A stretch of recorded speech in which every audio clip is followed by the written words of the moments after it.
Salam sejahtera semua. Okey, bertemu lagi. Tutorial Joomla untuk kali ini saya ingin berkongsi dengan anda bagaimana cara untuk anda melakukan perubahan kepada konten anda. Contohnya anda telah membuat menu di sini. Kemudian di dalam menu ni terdapat kontennya tadi kan. Cuba kita tengok sini contoh. Saya buat satu contoh. Okey. Contohnya ini adalah konten di dalam menu kursus kursus web jualan. Katalah saya nak ubah ataupun nak tambah konten dalam ni. Bagaimana caranya? Okey. Yang pertama sekali anda perlu masuk ke dalam laman pentadbiran ataupun administration login lah. Caranya anda masukkan www.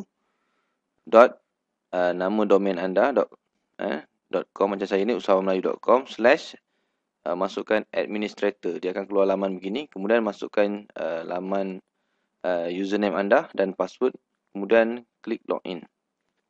Okey, sejurus bila keluar paparan admin area ni.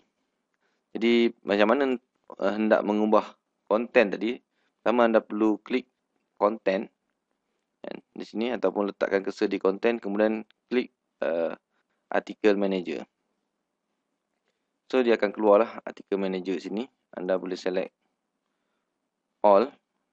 Okey. Untuk keluarkan semua artikel manager di sini. Katalah artikel ni mungkin dah beratus-ratus, terlalu banyak, mungkin menyukarkan anda. Jadi cara nak memudahkan anda pergi copy tajuk konten tadi tu. Kemudian anda paste, klik go. So sini ada dua Okey, kita pilih satu. Bukan yang ni. Kita back balik. Okey, yang ni. Okey, ni yang konten yang kita nak ubah tadi Okey, kita tengok sini ni laman web yang sebenar. Dan ini adalah konten dia. Jadi di sini ada satu editor. Simple editor lah. Jadi saya rasa tak susah. Biasa kita gunakan editor ni. Contoh anda nak tambah sesuatu di sini. Contoh saya tulis sekejap.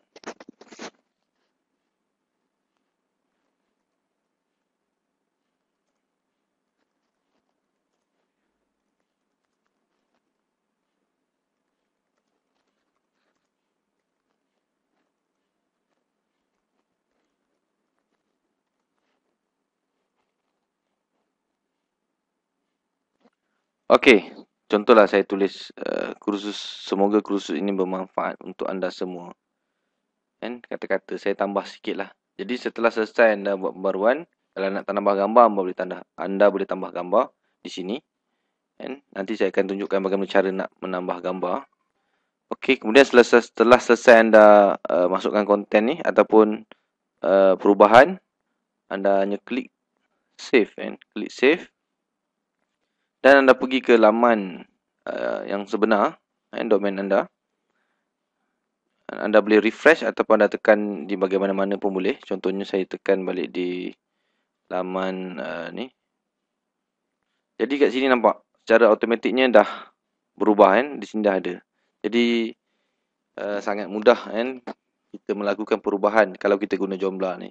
Okey, jadi saya rasa setakat ni saja tutorial untuk kali ini. Kita akan jumpa di tutorial lain pula. Sekian, terima kasih.